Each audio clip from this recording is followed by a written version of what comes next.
आज जो ये गोहाना मंडल की कार्यकारिणी की बैठक हो रही है, उसमें मैं आप सभी पत्रकार बंधुओं का अभिनंदन करता हूं। और आज की ये जो बैठक है, ये हमारी जो राष्ट्रीय कार्यकारिणी हुई, उसके बाद प्रदेश की कार्यकारिणी हुई, जिले की कार्यकारिणी हुई, और ये मंडल की कार्यकारिणी चल रही है। हम ये एक हमारा एक रेगुलर प्रोसेस है, उसके तहत ये कार्यकारिणी हुई है। हमने पिछली कार्यकारिणी से अब की ये जो कार्यकारिणी हुई है, इसके दौरान पार्टी ने क्या क्या काम करे और आगे हमारे 3 महीने के बाद ये कार्यकारिणी होनी है, इसके अंदर हमने क्या क्या काम पार्टी के लिए लेके आए हैं। मुख्य तौर पर हरियाणा के अंदर चुनाव होना है, तो सबसे ज़्यादा चर्चा चुनाव को लेके है। तो हमारे पार्टी ने प्रवास का कार्यक्रम बनाया है कि हर एक कार्यकर्ता अपने बूथ पे प्रवास करेगा, और बूथ के अंदर जो कारण है कि हमने आत्मविश्लेषण करेगा कि हमने हर एक कार्यकर्ता को वो डाटा प्रोवाइड करा जा रहा है कि 2014 में, 2019 में, 2024 में हमारे को जो वोट मिली हैं, उस वोट में अगर कोई बढ़ोतरी हुई है तो उसका भी विश्लेषण करना है। साथ में उसके अंदर अगर कोई कमी हुई है और वो कमी किस कारण से हुई है, उन कारणों का विवेचना करने के लिए वो दोबारा से वो कारण ना हो।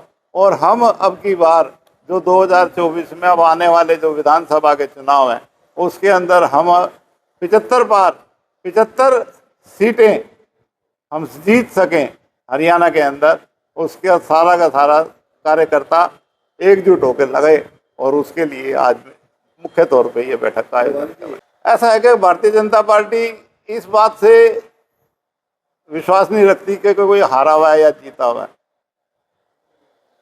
कई आदमी समीकरण की वजह से चुनाव हार जाते हैं। ये नहीं होता कि वो चुनाव हार गए, वो नेता नहीं है, वो नेता होते हैं। उनका जो सहयोग होता है, उन्होंने बड़े बड़े आंदोलन खड़े करे होते हैं, उनका उस चीज़ का मेहनताना, उनको उस चीज़ का पारितोषिक दिया जाता है कि भाई उन्होंने जो समाज के लिए काम करा है, उनको इसलिए आगे लाया जाता है। ये नहीं कि हार गए। हारना जीतना अलग होता है।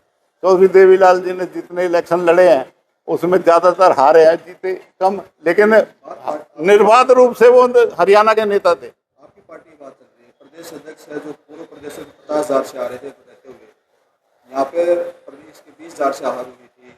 इस राना से जो राज्यसभा सांसद उनकी हार हुई थी, तो जनता ने उनको अंदाज कर दिया कि अगले चेहरे को क्यों नहीं मौका दिया जाता पार्टी में। नहीं, ऐसी बात नहीं है। पार्टी पार्लियामेंट्री बोर्ड फैसले करते हैं, पार्लियामेंट्री बोर्ड बैठता है, उसके अंदर हर चीज़ का फैसला होता है, सर्वे होता है, सब कुछ होता है। और ये कोई इस बात का विषय नहीं होता कि कौन जीता कौन हारा। ये तो समय समय की बात होती है। कहीं चुनाव में मैनेजमेंट में कमी रह जाती है, कोई समीकरण ऐसा आ जाता है, कोई ऐसी बात आ जाती है, चुनाव हार जाता है आदमी।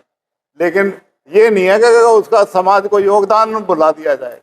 उसने समाज के लिए जो काम करा है, अब आप कृष्ण पवार की बात करो, कृष्ण पवार ने समाज के लिए काम नहीं करा क्या?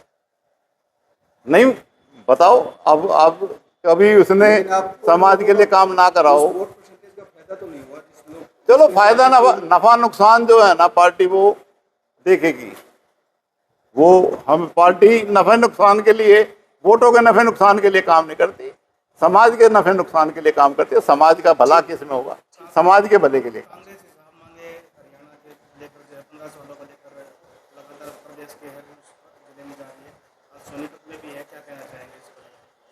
कांग्रेस ने हमेशा झूठ फैलाया, झूठ की राजनीति करी है। आप ये देखो, संविधान की बात करते हैं क्या भाई, इसीलिए इन्होंने एक देश में माहौल बनाया। ये जो 40 से 98 99 हुए, ये कैसे हुए? एक तो इन्होंने कहा क्या भाई, एक 4 जुलाई को जो है ना, खटाखट 8,500 रुपये आएंगे। आपने देखा होगा, सारे देश की महिलाएं कांग्रेस के दफ्तरों में घूम रही हैं, वो 8,500 रुपये लेने के लिए पहुंच गए। 8,500 रुपये। इन्होंने कहा संविधान बदल देंगे। अरे संविधान तो तुमने बदला था, इस देश का संविधान का प्रियम्बल बदला था। वो हिसाब मांगते हैं हमारे से। हमने तो हरियाणा के भले के लिए बहुत काम करा है। हिसाब तो हम मांगेंगे कि तुमने 70 साल क्या करा, तुमने 60 साल क्या करा, तुमने देश को लूटा है। तुमने 90 बार देश की सरकारें, चुनी हुई सरकारें किसने की दी? अगर कोई तुम्हारे से नाराज होके हमारी पार्टी में आ गया और वो हमारी सरकार बन गई, हमने किसी की चुनी हुई सरकार आर्टिकल 356 लगा के नहीं घेरी, कांग्रेस ने 356 लगा के 90 बार सरकारें घेरी, तो वो हमारे से हिसाब मांगते हैं। हम संविधान को बचाने वाले हैं, हम संविधान का अन्याय करने वाले हैं।